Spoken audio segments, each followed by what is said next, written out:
Well, it came as a total surprise, really. I just came back from shopping, and my sister Maud, she came running out and she said, "Oh," she says, "Laura, you absolutely have it. Your results are in." And I said, "Oh my gosh, I've only been to the clinic yesterday. How could it have been so fast?" And she says, "No, not that one, darling." She says, "It's the result, a letter from Hong Kong." And I said, "My gosh, I can't believe it." I said, "Maud, put the kettle on, love." And we sat down there, and I opened the letter, and there it was. A beautiful letter of appointment from the editor-in-chief and CEO of the Media Zone Corporation. And I said to myself, "My dear, how am I ever going to live up to these expectations? My gosh, the St. Michael's girl, now the editor of the most influential women's magazine in the world. My gosh, I couldn't believe it." And I said, "Oh, Hong Kong, am I worthy?"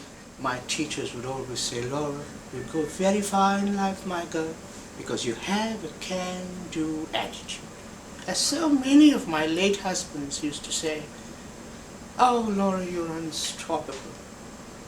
So it is a collection of all these wonderful qualities, not to mention my modesty, of course, that I bring to the job as the editor of Women's World. What is the place, they ask me, for a woman in the world of today, 2013? And I say to them, men have had their chance, and look at the mess we're in. I think it's a time that a woman became the president of the world, if you ask me. Because after all, if I were the president of the world, I would lead by example. I would get nations to cooperate, not confront. To make love, lots of it in fact, not war. I would solve problems through negotiation and dialogue, not confrontation.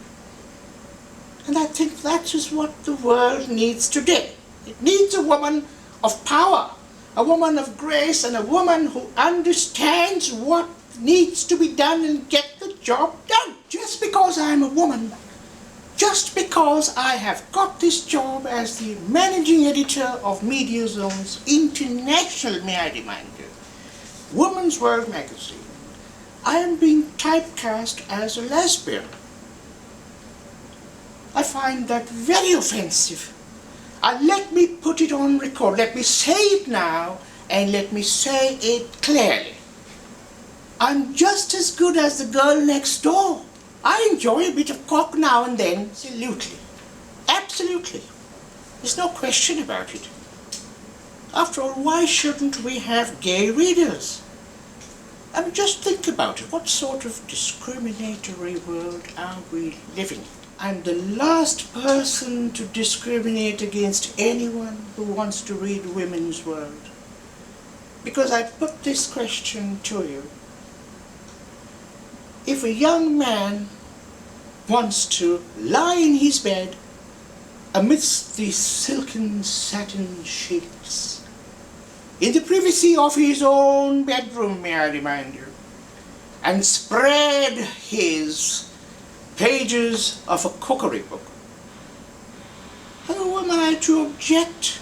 He has a right to do that. We want Women's World to be a magazine that is not really just a forum, but a platform for American women, for British women, European women, and especially for women in the Far East and in growing Asia, to say enough is enough. We are not going to be stopped by the glass ceiling 1 second more. It's time for us to rise, to share ideas, share our vision, share our empathy with the world, and show people that we are no longer going to be suppressed as long as this magazine exists. And I remain its editor. I'm going to ensure that it becomes and remains a voice for those who have no voice in this male-dominated world. We're going to rise to the challenge together. The magazine is a family now for women from all walks of life. To identify with it, to write to it, and to be heard. And that is my promise.